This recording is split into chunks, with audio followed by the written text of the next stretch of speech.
आपके लिए त्रिकोणमिति लेके आए, वो भी 10th क्लास एनसीईआरटी के साथ, जो कि आपको हर जगह काम आने वाली है। त्रिकोणमिति प्लस में हम जो लेके आए वो लेके आए आपके लिए NCERT 10th SSC CGL mains के लिए।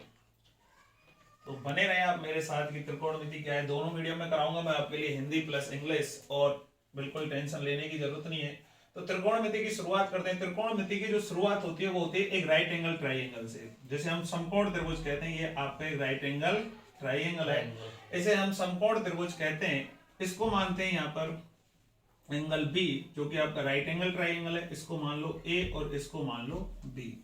अब यहां से हम आपके लिए कुछ ट्रिक बताते हैं कि अगर आप एंगल यहां मानते हो, जिसको भी एंगल मानते हो, तो उसके सामने हमेशा क्या होगा, एंगल के सामने वाली भुजा आपकी होगी लंब, जिसे परपेंडिकुलर कहते हैं।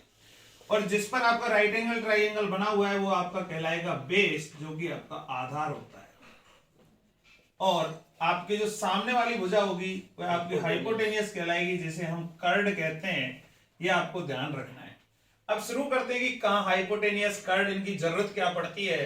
तो आपके लिए मैं बता दूं कि त्रिकोणमिति में sine theta, cos theta, tan theta, cot theta, sec theta और कोसेक थीटा, ये 6 चीजें। अब इनमें पूछे कि साइन थीटा बराबर क्या होता है, कोस थीटा बराबर क्या होता है, टेन थीटा बराबर क्या होता है और कॉट थीटा सेक थीटा बराबर क्या होता है। तो इसके लिए आपको एक ट्रिक याद रखनी है। हिंदी मीडियम वालों के लिए है लाल बटे कक्का, और इंग्लिश मीडियम वाले बच्चों के लिए है पंडित बद्री प्रसाद हर हर बोले और सोना चांदी तोले। यानी कि साइन, कॉस, टेन, कॉट, सेक, कोसेक। तो अगर साइन थीटा की बात, अब उल्टा चलना पड़ेगा आपको। कॉट थीटा, कॉट थीटा होता है बी अपॉन पी, यानी कि आधार बटे लंब। कॉट थीटा बराबर क्या हो जाएगा आपका, आधार बटे लंब। ये होता है आपका कॉट थीटा, जिसको बोल सकते हैं हम B upon P. Sec theta बराबर होता है आपका कर्ड बटे आधार, कर्ड बटे आधार। सेक थीटा बराबर होता है हमारा कर्ड बटे आधार, यानी कि एच अपॉन बी। और कोसेक थीटा बराबर होता है हमारा कर्ड बटे लंब, कर्ड बटे लंब, और यानी कि एच अपॉन बी। तो मेरे दोस्तों, बच्चों, प्यारे प्यारे, मैं आपको बता दूं कि आपको किसे लंब मानना है और किसे कर्ड मानना है। तो आपको सबसे पहले एक राइट एंगल ट्राइंगल बनाना है।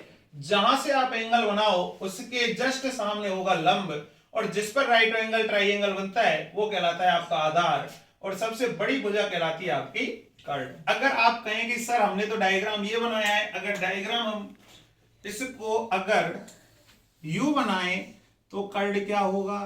तो मेरे बेटा हो, अगर यहां एंगल मान रहे हो, ये तो होगा आपका राइट एंगल ट्राइंगल, यानी कि ए दे दो इसको नाम, इसको बी दे दो, इसको सी दे दो। तो इसके जस्ट सामने, इसके जस्ट सामने आपका क्या होगा, लंब। जस्ट सामने क्या होगा, लंब। और जिस पर आपका राइट एंगल ट्राइंगल बन रहा है वो कहलाएगा आपका आधार, और सबसे बड़ी भुजा जो कहलाती है वो कहलाती है आपकी कर्ड। तो याद रखना बी, पी और एच, ये आपका मानना है। चाहे एंगल कैसे भी, अगर आप कहें कि सर एंगल तो हमने यही बनाया, एंगल तो हमने यही बनाया, कोण तो, लेकिन हमारा एंगल यहाँ है सी पे, तो लंब क्या होगा बेटा, ये होगा आपका लंब। एंगल के सामने होगा लंब, और जिस पर राइट एंगल ट्राइंगल बन रहा है ये कहलाएगा आपका आधार, और सबसे बड़ी भुजा कहलाएगी आपकी हाइपोटेन्यूज कर्ड। अब बात आती है कि कैसे कर्ड निकालें। क्या होता है कि कभी कभार